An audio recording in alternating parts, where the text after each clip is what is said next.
49쪽 답 확인할게요. 여기서는 이제 윗글에서 적절하지 않은 거 고르는 건데, 여기서는 껍데기는 가라에서는 말하지 않은 부분이 있는데, 역설적 표현 전혀 얘기 안 했죠. 그쵸? 그래서 1번에 4번이라고 보시면 되고요. 자, 2번에 함축적 의미가 서로 대립된다라는 것은 상반되는 거잖아요. 그치? 상반되는 것은 그러니까 긍정적인 거, 부정적인 거 고르면 되겠죠? 그래서 여기서는 이 껍데기 부정적이에요. 흙가슴 긍정적인 거 5번이에요. 그리고 3번에 적절한 것은 껍데기는 가라 하고 좀 강하게 얘기하잖아요. 그치? 그래서 3번에 3번. 그리고 4번에 여기서는 봐보자. 봄은과 껍데기를 가라 해서 세 부치는 모두 부정적인 의미로 쓰였어요. 분단 현실이라는 시대적 배경을 고려했을 때 껍데기는 두 시에서 공통적으로 뭐를? 통일을 가로막는 모든 것을 의미한다 라고 보시면 돼요. 통일을 가로막는 거 이렇게 쓰시면 되겠죠. 뒤로 넘어가서 51쪽 체크할게요. 자, 세로는 쇠붙이, 그리고 가로는 알맹이에요. 그리고 2번에 아우성, 그리고 3번에 중립, 그리고 4번에 부끄럼, 그리고 5번에 그리하여 쓰면 되겠죠. 그리하여. 여기까지 됐죠? 자, 오늘 할 작품 봄이에요. 봄 한번 봐봅시다. 총 1원으로 이렇게 되어 있지, 그치? 1원으로 되어 있는데 어떤 내용인지 한번 바로 봐볼게요. 자, 기다리지 않아도 온대. 기다리지 않아도 온다라는 것은 뭐가 온다 이 말이야. 제목이 뭐지? 봄이지, 그치? 봄은 기다리지 않아도 온다라는 거야. 이거는 우리가 보통 사계절 도는 자연의 순리를 의미한다라고 보시면 돼요. 그래서 기다리지 않아도 온다라는 것은 자연의 순환, 자연의 순리를 의미한다라고 보시면 돼요. 자, 기다림마저 이뤘을 때도 너는 온다라는 거지. 여기서 너는 누구야?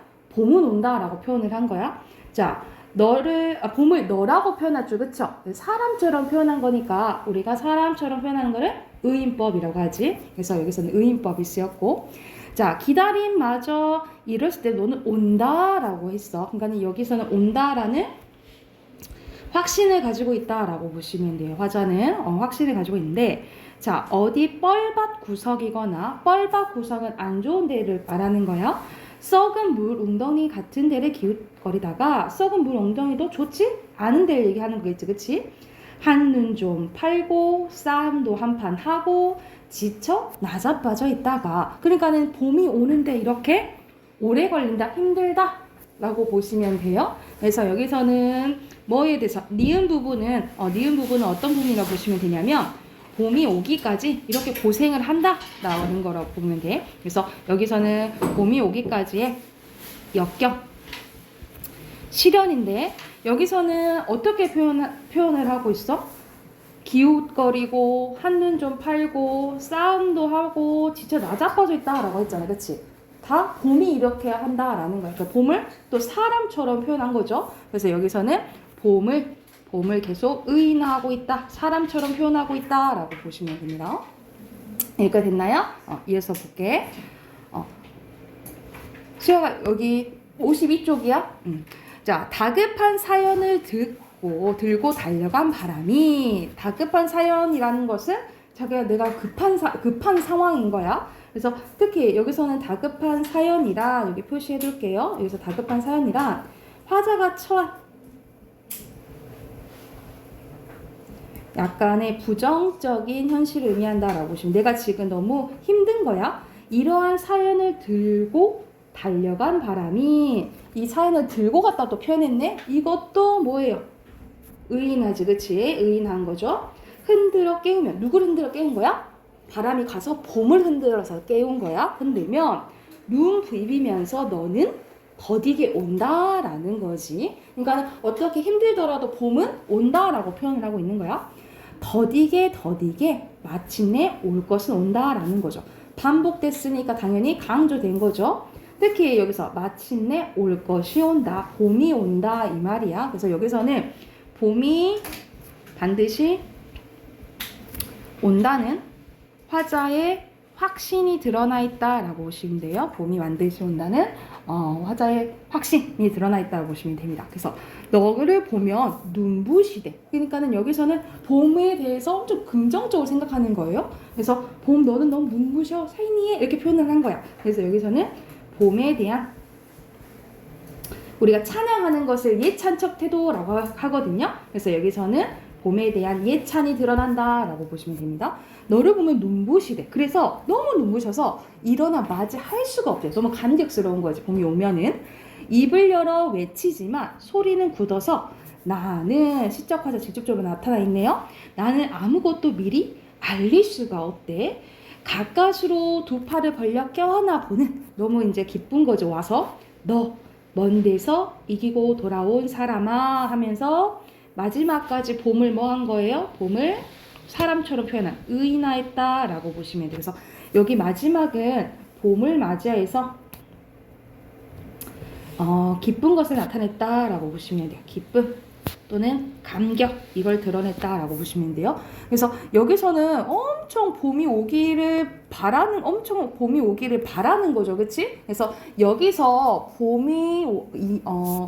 봄이 상징하는 것을 알아야겠죠. 봄이 상징하는 것은 뭐냐면 시대적으로 봤을 때 여기서는 이제 독재 정권 이거 알려는 거라고 보면 돼. 그럼 봄은 뭐겠어? 독재 정권에서 벗어나는 거지, 그렇지? 그래서 시대적으로 봤을 때 봄이 의미하는 것은 자유 그리고 민주주의 또는 긍정적인 거니까 희망 이런 것들을 의미한다라고 보시면 돼요. 그래서 이것이 진짜 오기는 힘들어도 꼭꼭꼭 왔으면 좋겠다라고 얘기한 거라고 보면 돼. 여기까지 됐을까요? 그러면 옆에 핑크 한번 넣어볼게요. 시적 화자는 봄이 오기를 기다리는 나고요. 시적 대상은 봄인데 봄을 뭐라고 표현했지? 너라고 표현했죠. 그렇지? 의인한 거지. 그렇지? 그리고 시적 화자의 정서와 태도는 기쁜 거야. 너가 와서 기쁘고 감격하고요. 그리고 올 거라고 뭐 하고 있어요? 확신하고 있다 라고 보면 되겠지. 그리고 밑에는 너는 그대로 봄이죠. 봄은 화자가 기다리는 대상. 더디지만 언젠가는 오는 존재라고 보시면 되고요. 자, 너는 온다. 너라고 표현한 거 무슨 법이라고? 사람처럼 표현했으니까 봄을 의인법이죠. 그렇죠? 그리고 온다라는 반복을 통해서 여기 이제 체크해 놓을게. 자, 이 서술을 통해서 봄이 반드시 올 것이라는 뭐를? 화자의 확신을 강조한다라고 보시면 돼요. 그러니까 여기서 본문에서 보면은 첫 번째 온다 이렇게 반복되죠. 그치? 그리고 여기 온다 이런 식으로 오는 것에 대해서 확신하는 것을 강조한다 라고 보시면 돼요. 여기까지 됐을까요? 됐나요? 오케이. 그러면 옆에 있는 문제 53쪽이랑 뒤에 55쪽은 숙제로 해오시고요. 숙제. 그리고 뒤로 넘어가서 우리 소설 했던 거 가봅시다. 어디로 가시면 되냐면 우리 시집 가는 날 했지? 111쪽 111쪽으로 가시면 돼요. 111쪽.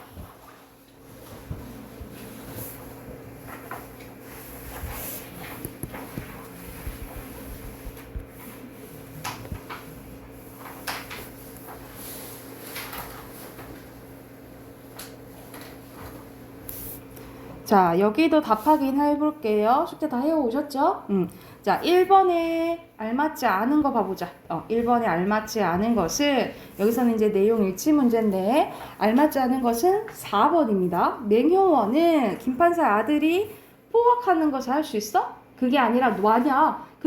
미연이란 애가 포악하면 어떡하냐? 라고 걱정을 했잖아. 알고 있는 거? 아니죠. 알고 있는 거 전혀 아니고. 자, 2번에 맹효원이 혼사를 경영하는 맹진사 의견을 반대하는 이유는?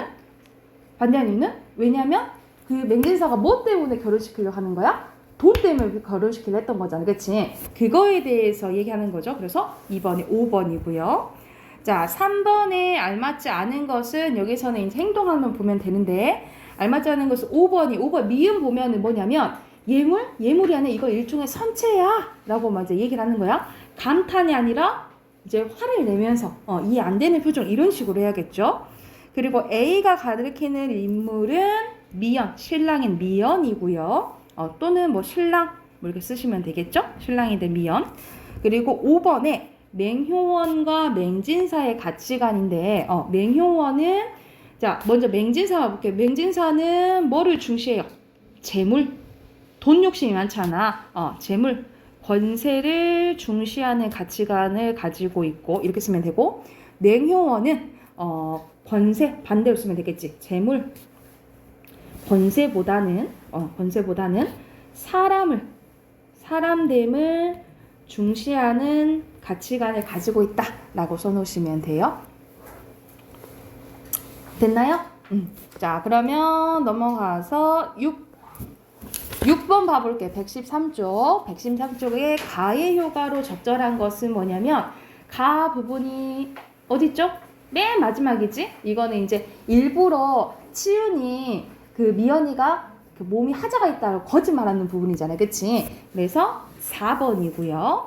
그리고 7번에 적절하지 않은 거 2번이죠. 박찬봉은 같이 그거 족보고 고쳤잖아요. 그치? 전혀 도덕적이지 않고 되게 머리가 좀 비상한 사람이라고 생각하시면 되고요. 8번에 지식분으로 알맞지 않은 것은 2번이에요. 그래서 못마땅한 게 아니라 약간의 소리를 낮춰 이런 게 더 낫겠죠? 고치세요. 소리를 뭐 낮춰서 뭐 이렇게로 고치면 되겠지. 왜냐면 그 박찬봉은 맹진사보다 밑에 있는 사람이잖아. 또 화를 낼 수는 없겠죠, 그렇죠? 그리고 9번에 여기서는 족보를 고치고 딸 가뿐이를 김판선택 자제와 혼인시키려고 하는 것은 당연히 잘 나가는 집안 만들려고 그래서 자기 집안의 가문의 권세를 높이기 위해서다라고 보시면 돼요. 권세를 높이기 위해서 라고 써놓으시면 돼요. 답 확인했고 그 다음에 여기 답 확인해볼게. 115쪽 가로는 기절, 초풍, 세로는 풍채예요. 그리고 2번에 권문세도, 3번에 목불, 인격 그대로 쓰시면 되겠죠. 그리고 4번에 니은, 5번에 기역, 그리고 마지막은 이렇게 X표예요. 이거 됐나요? 자, 오늘 할 부분은 오아시스 세탁소의 습격 사건이에요. 그래서 저번에 했었다고? 128쪽. 이거 다시 해야겠다.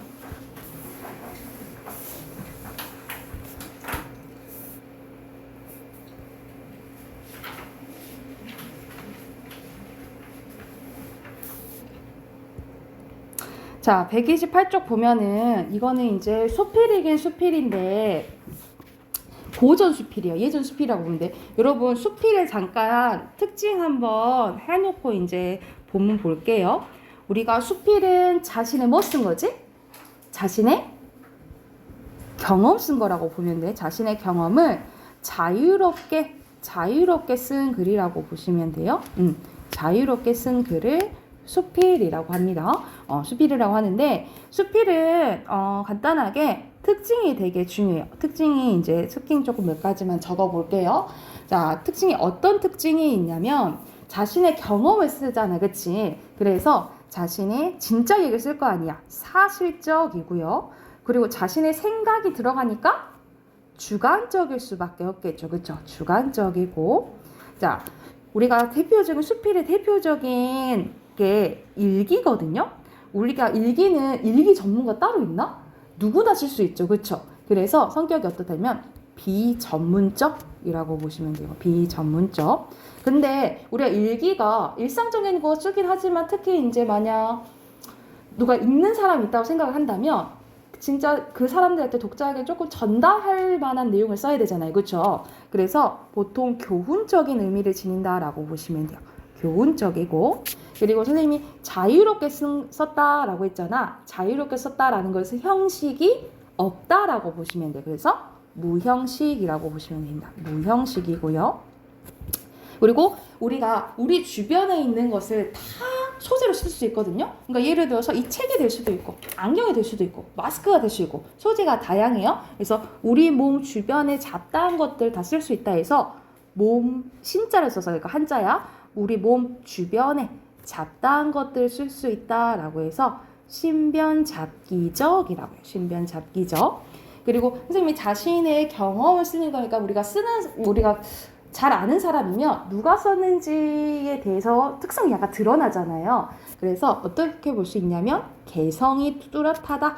개성적까지 써놓을게요.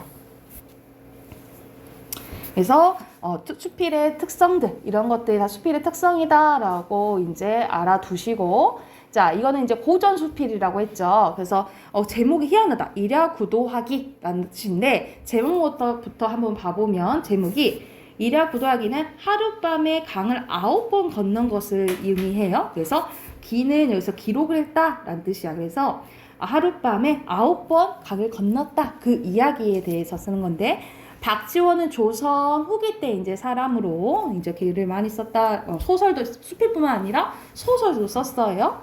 그래서 되게 한문 소설을 많이 쓴 사람이다라고 이제 기억해 두시고 어떤 경험인지 한번 봐볼게. 첫 번째 문단부터 한번 봐봅시다. 자, 강물이 두 산 사이에서 흘러나와 바위도 마주쳐 싸우는 듯 거세게 흐른다. 놀란 파도, 놀란 파도부터 여기서 가로 한번 쳐놓을게요. 놀란 파도, 성난 물결, 우는 여울, 흐느끼는 돌창에 구비를 치고 뒤번지면서 울부짖는 듯 고래고래 소리를 지르는 듯 만리장성을 부서뜨릴 기세다라는 거지. 그러니까 여기서는 이제 물이 막 흐르는데 엄청나게 세게 흐르는 거예요. 그렇죠? 그래서 여기까지 가로 닫고 여기서는 이제 세차게 흐르는 강물을 묘사했다라고 보시면 돼요. 강물을 묘사했다. 엄청 세차게 해서 뭐뭐 하는 듯 하고 막 비유했지. 그치? 전차 만대, 군마 만마리, 대포 만틀, 세복 만개쯤은 그 야단스러운 소리를 형용할 수가 없대. 표현할 수가 없대. 그만큼 소리가 엄청 세게 들렸다라고 얘기를 하는 거예요. 자, 이어서 보면 남은남. 연안 산골 집 앞에 큰 개울이 있다. 연암은 이 박지원의 호라고 보시면 돼요. 박지원의 호. 그러니까 자신의 집, 산골 집에는 큰 개울이 있다. 이렇게 표현한 거야. 여기서 나는 박지원, 글쓴이 자신이죠. 나는 언젠가 문을 닫고 누워서 물소리를 다른 소리에 견주어 들어보았대. 그래서 깊숙한 소나무가 퉁소소리를 내는 듯하니 이는 청아한 마음으로 들은 것 같고 산이 찢어지고 절벽이 무너진다 한 것은 분노하는 마음으로 들었고 뭇 개구리가 다투어 온다 싶은 것은 발칙스러운 마음으로 들었고 수 없는 축이 마주 어울려내는 소리는 성난 마음으로 들었다라는 것. 그러니까 마음에 따라서 똑같은 물소리가 어떻게 들렸다? 달리 들렸다라고 표현한 거야. 벼락이 치고 천둥이 우는 것은 놀란 마음으로 들었고 찬물이 보글보글 끓는 듯한 소리는 운치 있는 마음으로 들은 것이다.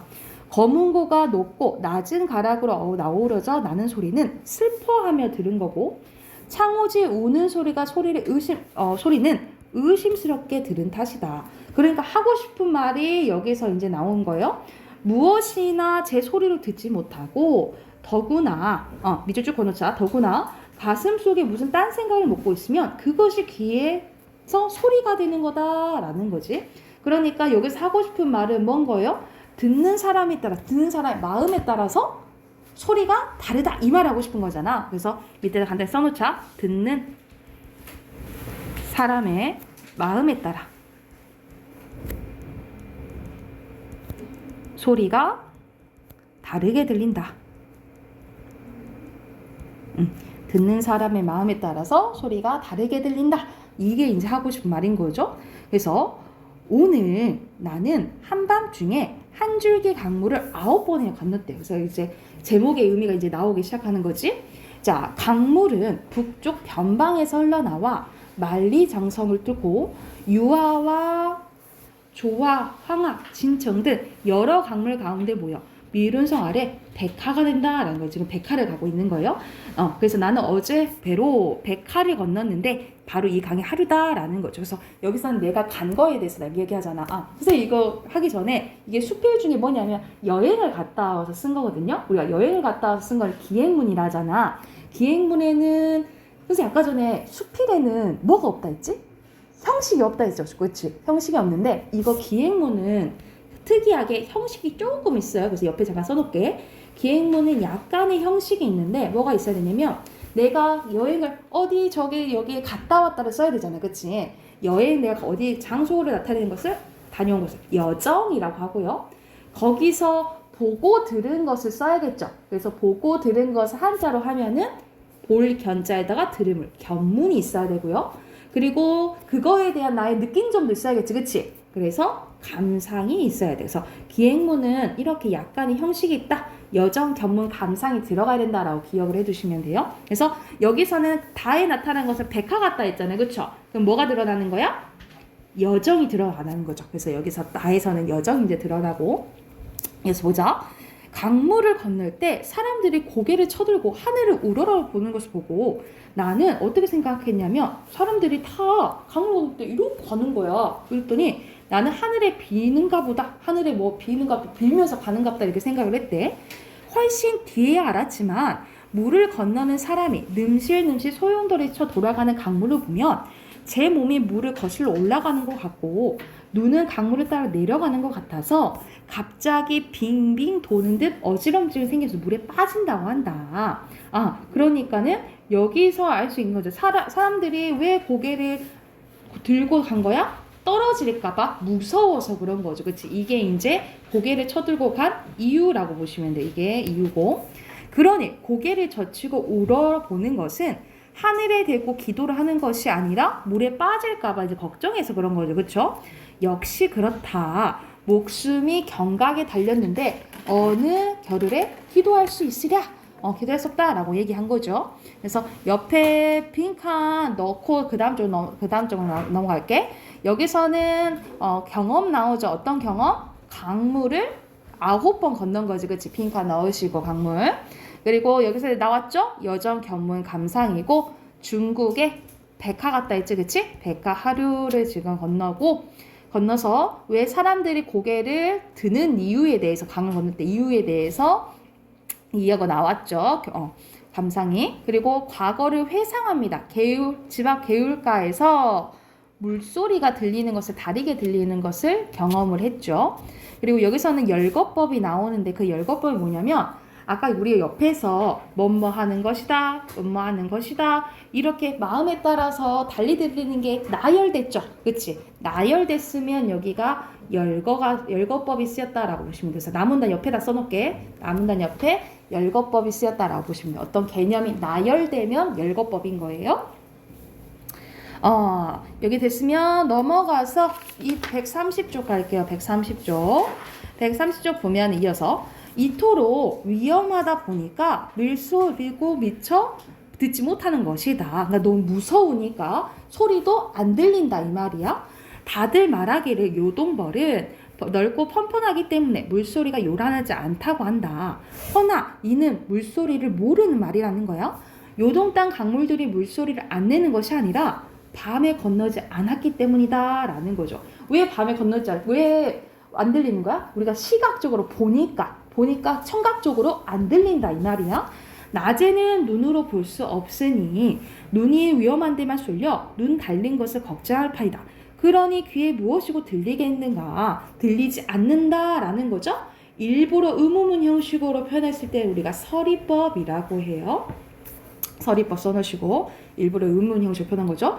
오늘 나는 밤중에 물을 건너는지라 눈으로는 위험을 볼 수 없대. 그러니까 위험은 듣는 데만 쏠려서 귀가 무서워 부들부들 떨리니 걱정을 놓을 수가 없다라는 거야. 그러니까 이제 밤에는 눈 안 보이지, 그치? 안 보이니까 귀로만 이제 막 들린다라는 거죠.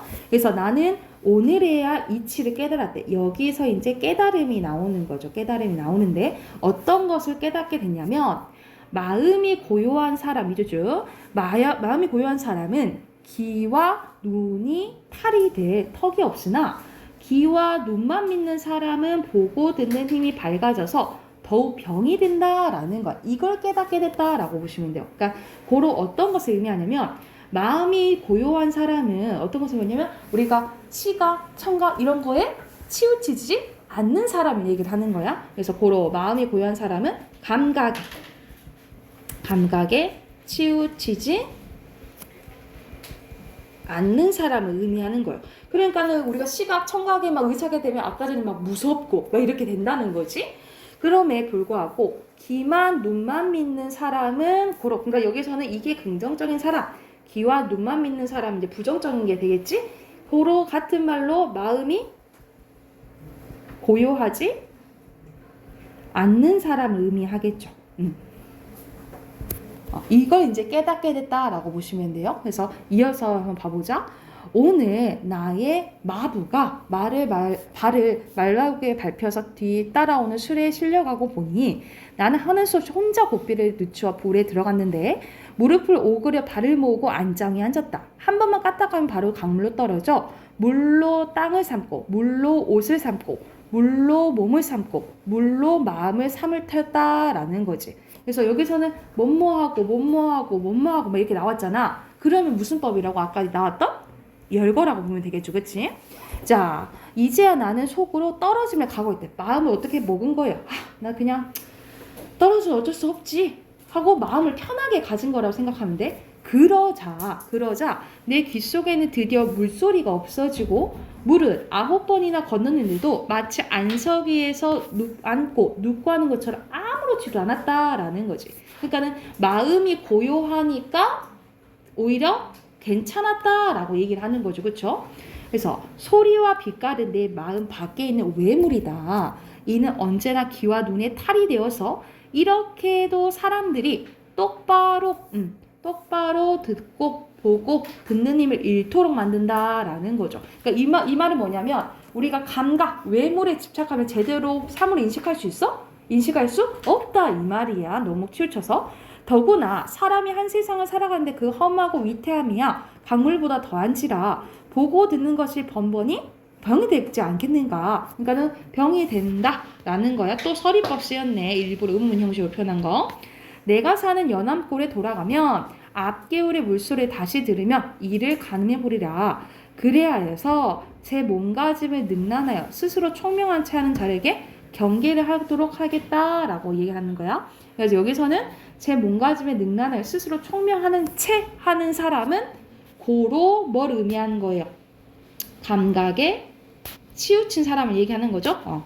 치우치는 사람들에게 이 말을 경계의 말로 남기고 싶다라고 끝맺었다라고 보시면 됩니다. 그래서 여기서는 겉에 감각에 치우치지 말고 마음을 고요하게 먹어야 된다. 그래야지 사물을 제대로 인식할 수 있다. 이 말을 하고 싶은 수필이라고 보시면 돼요. 그래서 옆에 핑크 하나 한 번 더 넣어볼게. 여기서는 뭐에 대해서? 강물. 강물이고요. 자연물이자 깨달음의 매개체라고 보시면 되고 경험을 통한 깨달음 가볼게. 강을 건널 때 두려움을 극복한 경험을 통해서 어떤 깨달음? 외물에 현혹되지 않는 태도에 대한 깨달음을 얻게 됐다라고 보시면 되고요. 자, 상반되고 마음이 고요한 사람 긍정적인 거, 감각에 치우친 사람 부정적인 거지. 그치? 그래서 이 삶에 대한 이치를 깨닫게 됐다라고 보시면 됩니다. 여기까지 됐나요? 여기도 이제 숙제로 해올게요. 그래서 133쪽까지 133쪽까지 숙제를 해오시면 돼요. 앞에 129쪽부터. 자, 다시 문단 표시 하시고, 자, 총 몇 문단이에요? 4문단이죠? 좀 문단 표시하시고, 자, 첫 번째 문단부터 같이 봐볼게요. 자, 불은 인류를 다른 동물들과 구별되는 존재로 만들었다고 평가받는 것 중에 하나인데, 인류가 처음 불을 사용했을 때는 번개나 화산 폭발 같은 자연적으로 발생한 불을 사용했지만 그렇게 만들어진 불은 계속 보존할 수가 없었대요. 그래서 신석기 시대에 이르러서야 석기를 다듬기 위해 돌끼리 부딪히면서 불꽃이 일어나는 것을 본 인류는 이 원리를 이용하여 부싯돌을 만들었고 이후에는 필요할 때 불을 만들 수 있게 되었다라는 거예요. 그래서 처음에는 불을 그냥 자연적으로만 사용했는데 이것을 이제 보존할 수 있게 되었다라는 거잖아. 그래서 뒤에 문장이, 요 문장이 중심 문장이라고 밑줄 그어 놓으시면 되고, 당연히 핵심어는 뭐가 되겠어요?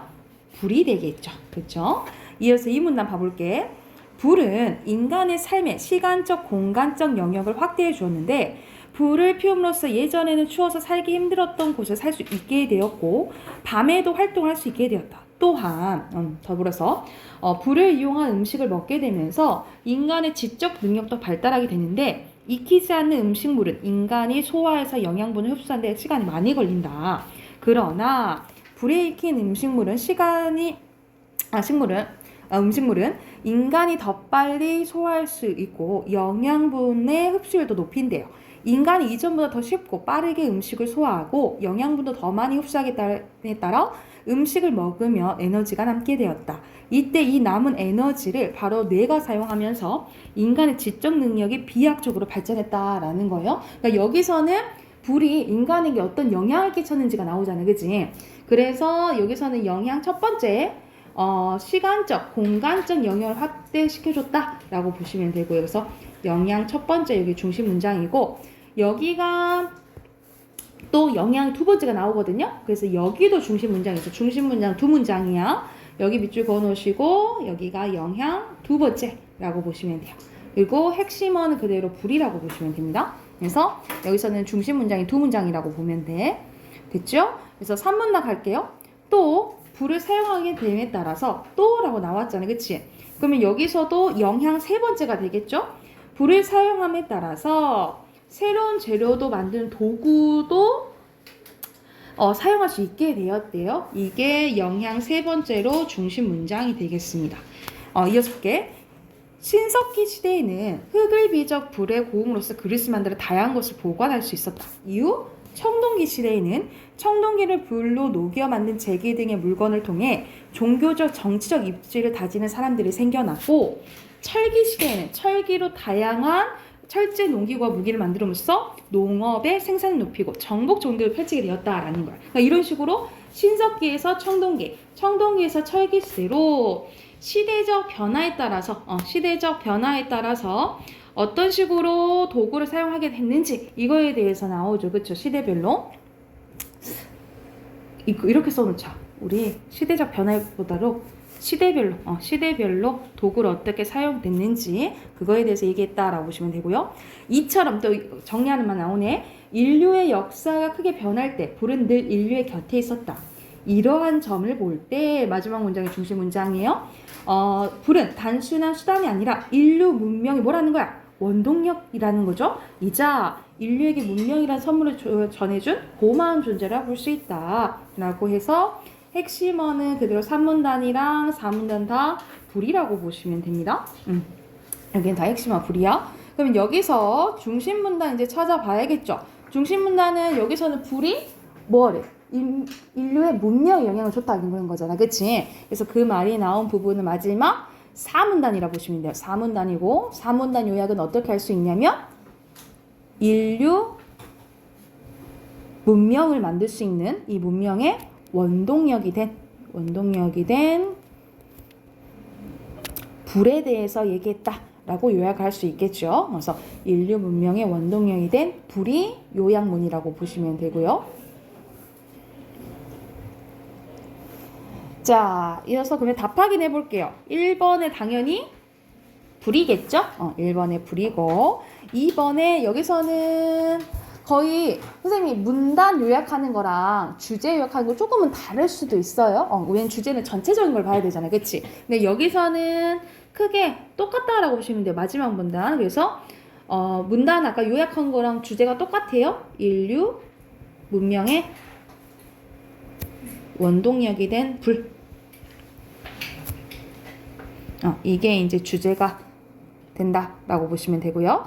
3번에 적절한 거 고르는 거네. 여기서는 가장 적절한 것은 몇 번이냐면 1번이에요. 처음에 자연현상으로 불을 사용했다 했잖아. 그치? 근데 보존할 수 없어서 나중에 이제 만들어 가가지고 보존할 수 있게 됐다라 했죠.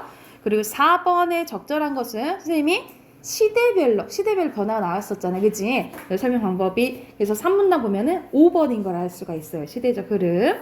그리고 5번에 하고 싶은 말은 불이 인류에게 많은 영향을 끼쳤다잖아요. 그쵸?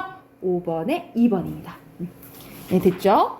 오케이. 뒤로 넘겨가서 여기서 이제 비를 만들어라 라는 질문이 나오는데 이것도 문제 풀어볼게요. 132쪽부터 134쪽까지 풀고 134쪽까지 풀고 답 확인할게요.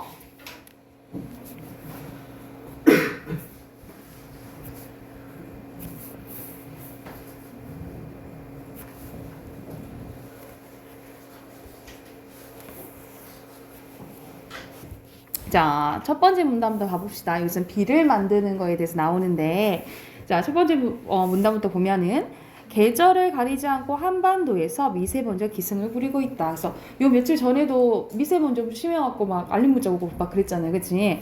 그래서 우리나라에 이렇게 미세먼지가 심한 날이 늘어나면서 이와 관련된 질환을 앓는 사람의 수도 점차 증가하고 있다. 이러한 미세먼지로 인한 문제 해결하기 위한 방법 중 하나가 바로 인공비. 이제 우리가 직접 비를 내리게 만들 수가 있다라는 거지. 그래서 여기서는 하고 싶은 말이 여기 뒤에 있는 거죠, 그렇죠? 여기가 중심 문장이고 핵심어는 인공 비가 되겠지요. 자, 인공 비의 원리 이해하려면 원리가 나오겠지, 그렇지? 먼저 자연적인 비가 내리는 원리를 알아야 된대요. 그러면 자연적인 비가 내리는 원리가 나오겠네. 구름 속에는 아주 작은 물방울들, 즉 구름 입자들이 모여 있는데 이 구름 입자들이 모여 무거워져서 땅 위로 떨어지는 게 바로 비다는 거야. 이게 이제 자연적인 비의 원리인 거죠. 일반적으로 구름 속 습도가 40% 이상 되어야 비가 내리지만 습도가 100%여도 비가 내리는 경우가 있대. 이는 구름 입자들이 뭉치는 데 도움을 주는 먼지, 연기 등이 구름 속에 들어있는 경우인데 이때 먼지, 연기 등을 응결핵이라고 부른다는 거죠. 그래서 여기서는 중심 문장이 두 개인데 앞에서는 원리 나오잖아요. 그치? 그래서 원리 부분 밑줄 그어 놓으시고요. 원리 부분 밑줄 그어 놓으시고 그 다음에 이것을 인공비를 만들게 해주는 내리게 해주는 거 비가 먼저 내리게 해주는 것이 역할을 해주는 게 응결핵이라는 거죠. 그치? 여기 두 문장이 중심 문장이라 보시면 돼요. 이어서 3문 나갈게. 인공비를 내리려면 우선 구름의 응결핵의 역할하는 구름씨를 뿌려야 하는데 구름씨로 사용되는 물질은 구름의 고도에 따라 다르대요. 높은 구름에는 아이오딘 화학이나 드라이아이스를, 낮은 구름에는 염화나트륨이나 염화칼륨을 구름씨로 사용한다. 이 물질들은 수분을 흡수하는 성질, 즉 흡수성을 가지고 있어서 구름 속 물방울들을 끌어들인대요. 다만 구름에 구름씨만 뿌린다고 비가 내리는 것이 아니라 그 밖의 조건들, 아까 비가 내리는 그 조건들 있잖아요. 이게 다 갖춰줘야지 내린다라는 거예요. 그래서 여기서는 응결의 역할을 하는 구름씨가 중요한 거죠. 그래서 여기가 중심 문장이고요. 핵심어는 당연히 구름씨가 되겠죠. 그렇죠? 이어서 3문단. 인공비를 내리게 하면 부작용이 없는 것일까? 그럼 부작용 당연히 나오겠지. 그치? 그래서 여기가 중심 문장이라고 보시면 되고요. 핵심어는 부작용이겠죠? 자, 먼저 일부 전문가들은 구름씨를 사용하는 아이오딘 환이나 드라이아이스가 환경 오염에 영향을 미칠 수도 있대요. 이게 부작용 첫 번째. 그리고 또 다른 전문가들의 말에 의하면 중국에서 인공비를 내리게 하면 공기 속 수증기가 부족해져서 한반도에 사막화가 일어날 수 있대요. 이게 부작용 두 번째가 되겠죠. 적으시면 되겠죠. 그죠? 마지막, 현재는 이러한 문제를 해결하면서도 인공비를 내리게 하기 위해서 많은 연구가 진행되고 있는데 공기 속의 입자들을 전기장으로 교란시켜 수증기를 끌어모으는 방법으로 구름이 없는 곳에서도 비가 내리는 방법이 그것이다. 이러한 연구들이 계속된다면 언젠가 비를 마음대로 내리게 하는 세상이 올지도 모른다. 그래서 인공비를 위한 많은 연구가 진행되고 있다. 가 볼 수도 있지만 여기서는 밑줄 그었어요? 취소. 여기보다는 이런 연구가 진행이 된다면 마음대로 내리게 하는 세상이 올지도 모른다. 여기가 중심 문장이 되겠어요. 그래서 핵심어는 인공비가 되겠습니다. 인공비고요. 자, 여기서는 지금 막 하게 할 수는 없는 거잖아. 계속해서 진행이 돼야지만 인공비를 내릴 수 있게 해준다라는 거잖아요. 그렇죠? 근데 이런 전망들은 좋다라는 거지. 그래서 하고 싶은 말은 마지막 5문단에 있다라고 보시면 되고요. 5문단 요약은 간단해요. 인공비 기술의 전망 계속해서 연구해 오고 있다라고 보시면 되고요. 인공비 기술의 전망이요. 그래서 밑에 답 확인해 볼게요. 6번에 첫 번째 인공, 두 번째 부작용이죠. 그래서 부작용 두 가지 나왔었지, 그지? 그리고 이 문단은 전체적으로 앞에 것을 요약해 쓰시면 돼요. 주제는 여기서는 인공비에 대해 소개하고 인공비의 원리 나오고 부작용 나오고 전망 나오잖아요, 그치? 이걸 합치시면 돼요. 그래서 뭐라 쓰시면 되냐면 인공비의 원리와 부작용 그리고 인공비 기술의 전망까지 쓰시면 됩니다. 인공비 원리와 부작용 그리고 인공비 기술의 전망까지 쓰시면 돼요. 자, 8번 봐볼게요. 8번의 내용 일치 문제네. 알맞지 않은 것은 5번이죠. 친환경적 아니지. 그래서 부작용이 있다 했잖아요. 그치? 두 가지나 있었지. 9번에 여기서는 어떤 거에 대해서 얘기하고 있어요? 인공비 내리는 방법에 대해서 원리 나오죠. 이 문단에. 그쵸? 그리고 10번에 여기서는 답이 딱 보여요. 왜냐면 구름씨만 필요하다 했어? 다른 거 조건이 다 갖춰져야 된다 했죠. 그쵸? 그래서 5번입니다. 특별한 조건이 필요하지 않다는 거 틀렸죠. 그쵸? 뒤에 어휘 이제 확인해 볼게요. 어휘 이제 순서대로 1번부터 4, 2, 6, 3, 1, 5고요. 그리고 7번에 1번, 8번에 2번, 9번에 1번 이라고 보시면 되고 자 10번의 순서대로 2, 1, 3, 4가 되겠습니다. 그리고 14번에 입자, 15번에 부싯돌, 그리고 16번에 고도예요. 그래서 여기까지 하고 우리가 다음 주 숙제 21대 할게요. 그래서 136쪽부터 140쪽까지 140쪽까지 할게요. 그래서 우리 선생님이랑 같이 하는 것처럼 중심 문장이랑 핵심만 표시해 주시면 돼요. 아셨죠? 오케이. 우리 문법 합시다. 자, 여기서 바로 같이 봐볼게. 여기서는 순서대로 O, X, O고요. 여기서는 형태가 안 변하죠, 체언은. 그리고 여기서는 체언 모두 찾아 쓰라 있는데 체언 선생님 표시할게. 우리 할머니, 딸, 둘, 승준, 여기, 첫째, 안전, 둘째. 안전은 나왔으니까 그냥 한 번만 쓰셔도 되고요. 최우선 이렇게 쓰시면 되겠죠? 그리고 명사는 할머니, 딸, 승준, 안전, 최우선. 명사는 우리, 여기죠. 수사는 둘, 첫째, 둘째까지 쓰시면 되고 그리고 6번 연결해 볼게. 부채명사, 그리고 추상명사, 부채명사 이렇게 하고요. 그리고 9번에 나, 누구, 우리 10번에 저것, 무엇, 그것 그리고 11번에 이곳, 어디, 거기까지 이렇게 쓰시면 돼요. 됐나요? 그리고 28쪽부터 선생님이 쭉 불러줄게. 다 불러주고 모르는 거 질문 받을게. 아셨죠? 1번에 5번, 2번에 3번, 3번에 3번, 그리고 4번에 2번, 5번에 2번, 6번에 3번, 7번에 4번, 8번에 3번, 9번에 3번이에요. 혹시 여기서 28쪽 질문 있을까요? 저기 없어요? 29쪽? 29쪽 없어요? 넘어가 되겠어요? 오케이. 그럼 오늘 용언 한번 해봅시다. 자, 저번 시간인데 체언 배웠고, 체언에는 명사, 대명사, 수사가 있다라고 배웠고, 오늘 품사 중에 용언 배울 거예요. 자, 봐볼게. 용언은 문장에서 대상을 서술하는 역할을 합니다. 그러니까 주어가 뭐 하는지에 대해서 자세히 설명해 준다라고 생각하시면 돼요.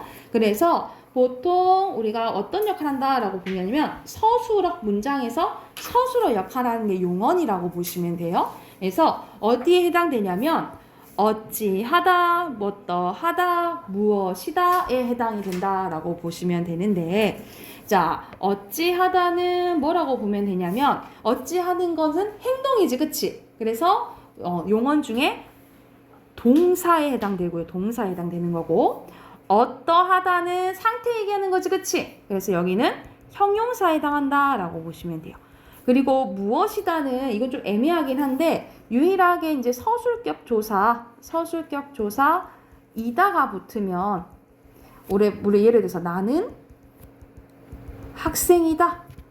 여기서 이제 조사거든요. 근데 여기서 왜 이게 나오냐면 학생이니 학생이구나 하고 변해서 이제 가변어여서 이 얘기가 나온 것 같아요. 근데 애매해서 여러분 무엇이다 이거는 조금 헷갈리니까 놔두고 용어는 이렇게 두 가지가 있다고 보시면 돼요. 어찌하다, 어떠하다 기억을 하면 돼요. 자, 먼저 두 가지가 있는데 동사와 형용사 중에 동사 먼저 할게요. 자, 동사는 사람이나 사물이 뭐를 나타내는 거야? 움직임 나타내는 거예요. 그치? 그래서 종류에는 뭐가 있냐면 자, 자동사와 타동사가 있어요. 이거 여러분 영어 할 때 많이 들어봤지? 그치? 타동사 들어봤죠? 그러니까 자동사는 뭐라고 보시면 되냐면 이렇게 주어만 필요한 동사를 자동사라고 하고요. 타동사는 목적어가 필요하다 했지? 그러니까는 주어와 목적어가 필요한 동사를 타동사라고 한다라고 보시면 돼요. 그래서 두 가지 기억하면 돼요. 동사는 자동사와 타동사가 있다라고 보면 되고, 자, 두 번째 형용사 봐볼게요. 형용사는 사람이나 사물의 상태나 성질 나타내는 거예요. 그래서 여기서도 두 가지가 나오는데 어떤 게 나오냐면 지시 형용사와 성상 형용사가 있어요. 근데 먼저 지시 형용사 먼저 봐볼게요. 지시는 가리키는 거잖아. 그래서 여러분 그저 생각을 하면 돼요. 이러하다, 그러하다, 저러하다. 그래서 이러하다, 그러하다, 저러하다. 이거 빼고 나머지가 성상 형용사라고 보시면 됩니다.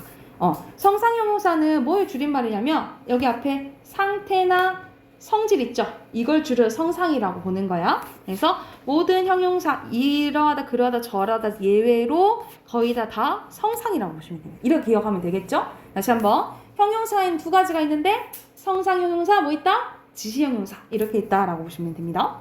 자, 용언의 특성 봐볼게요. 용언의 특성은 주체나 동작의 상태, 성질을 설명하고 있어 서술어 역할을 한다 이렇게 보면 되고 문장에서 쓰임에 따라서 형태가 변하죠. 그래서 변해서 뭐라 하냐면 가변어라고 하고 이렇게 형태가 변하는 현상을 뭐라고 하냐면 활용이라고 해요. 그래서 이 용자가 용언이라고 하는 거야. 그래서 문장에서 변하는 것을 활용이라고 한다라고 보면 돼요. 그래서 여기서 밑에 보면은 용언의 활용 나오죠? 용언이 활용 나오는데 자, 우리가 어떤 개념을 알고 있어야 되냐면 우리가 활용을 하는 거 대표적으로 기본적으로 우리가 동사 먹다가 있다라고 쳐봐요. 근데 문장에서 어떻게 변하냐면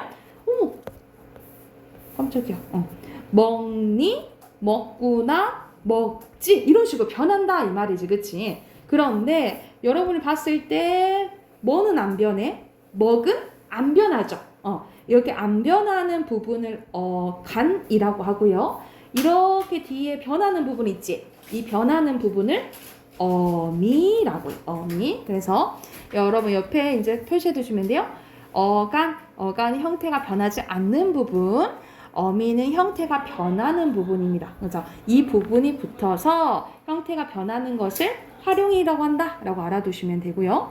이 용언의 어간은 변하지 않는 부분이라 했지, 그치? 이 용언의 어간에 다가 붙은 게 기본형이에요. 그러면 여기서 말 그대로 기본형이 뭐라고 생각하는데 먹다, 그러니까 다가 붙은 게 기본형이라고 보시면 되고 용언의 어간에 왜 이거 다 이의 어미가 결합하면 무슨 형이라고 부른다?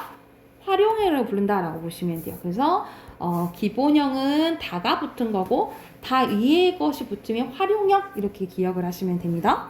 그리고 용언의 활용형은 형태만 바뀌는 거기 때문에 품사가 변하지 않는다라는 말이 있는데 이게 무슨 말이냐면 자, 여기서 희다 있죠, 그쵸?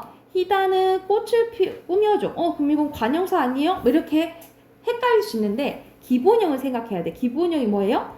희다죠, 그치? 그래서 희다는 형용사다. 그래서 뒤에 말 꾸며준다고 관용사 아닌가? 헷갈려서는 안 된다고. 그래서 활용형은 품사가 변한다 안 변한다? 변하지 않는다 기억을 하시면 돼요.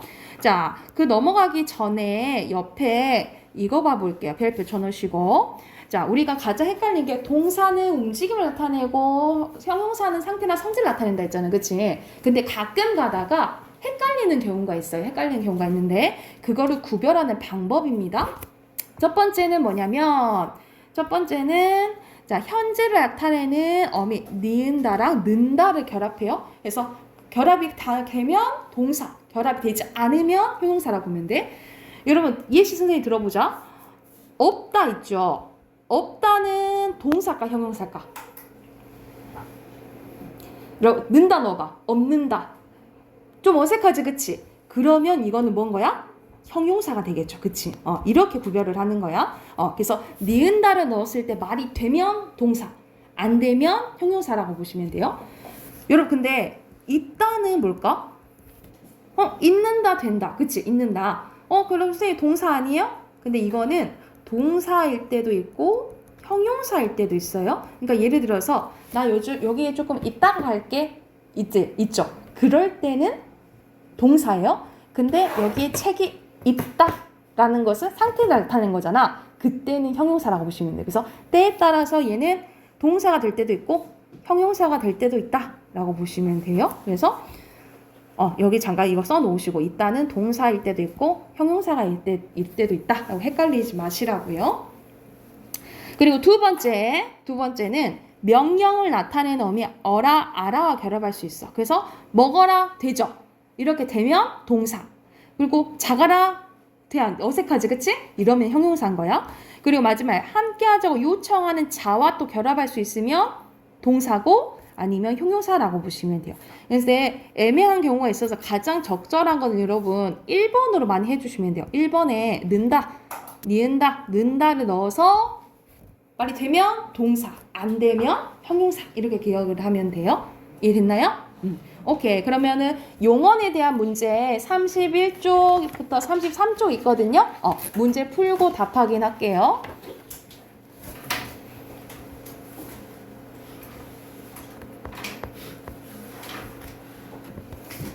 자, 답 확인해보면 1번에 용언, 2번에 동작, 3번에 형태, 그리고 4번에 움직임, 그리고 5번에 형용사예요.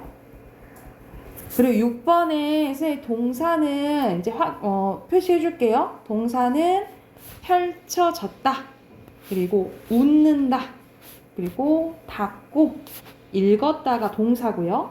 형용사는 푸른, 그리고 깊은, 그리고 친절하고 이렇게 세 가지예요. 그리고 기본형은 뭐 붙이면 돼요? 다 붙이면 되잖아요. 그치? 그래서 아름답다. 그리고 왔다는 과거형이네요. 기본형이 오다죠. 오다. 그리고 달리다. 이렇게 보면 되고요. 연결은 이렇게 X, 짝대기 여기가 보시면 되고요. 자, 1번부터 8번까지 답 쭉 불러줄게. 그리고 틀린 거 질문 받을게요. 1번에 4번, 2번에 3번, 3번에 1번, 4번에 4번, 5번에 4번, 6번에 5번, 7번에 4번, 그리고 8번에 4번이요. 자, 먼저 32쪽 질문. 몇 번? 2번. 2번. 또 없어요? 3번. 2번, 3번 볼게요. 자, 2번 보면은 곱다, 작다, 아름답다 공통점은 상태나 성질 나타내는 형용사예요. 형용사에서 알맞지 않은 거. 자, 용언에 해당하는 거 맞죠? 그리고 쓰임에 따라 형태 변하죠. 그리고 명령과 나타내는 어미와 결합할 수 있어요? 결합할 수 있는 거 이건 뭐라 했어? 동사라 했잖아. 그치? 그래서 답이 3번이에요. 나머지 이거 결합할 수 없는 거 맞고, 그리고 서술어 기능하는 거 맞죠? 용언에 속하니까. 자, 3번 가볼게요. 품사 다른 거. 자, 선생님이 형용사랑 동사 구별하는 거 니은다나 는다 넣는 게 빠르다 그랬지, 그치? 그래서 빠른다 안 되죠? 형용사예요. 주다 동사죠. 놓친다 되잖아. 동사. 먹는다 는 있지? 동사. 간다 되잖아. 간다 동사죠. 그 답 1번 형용사인 거예요. 자, 33쪽 질문 5, 6, 7, 8 중에 6번이요? 6번 볼게요. 6번만 봐도 될까요? 6번 볼게요. 자, 동사와 형용사 기본형 봐야지. 기본형이 많다잖아, 그치? 근데 맞는다 돼? 안 되죠, 그쵸? 그러면 형용사 충분하다, 충분한다 안 되잖아, 그치? 이것도 형용사. 달린다, 니은다 되죠? 동사. 쓰다, 기본형 쓰다인데 쓴다 되지, 그치? 동사. 우러르다, 우러른다. 우러러 올려다 보는 거야, 그치? 그러니까 동사죠. 그래서 답은 5번이 되겠죠. 맞죠? 됐나요? 여기까지. 문법 숙제는 없네. 그래서 다음에 진도 나가고 이제 문제 풀 거고요. 앞에 우리서 문학이랑 비문학 숙제 있었지, 그치?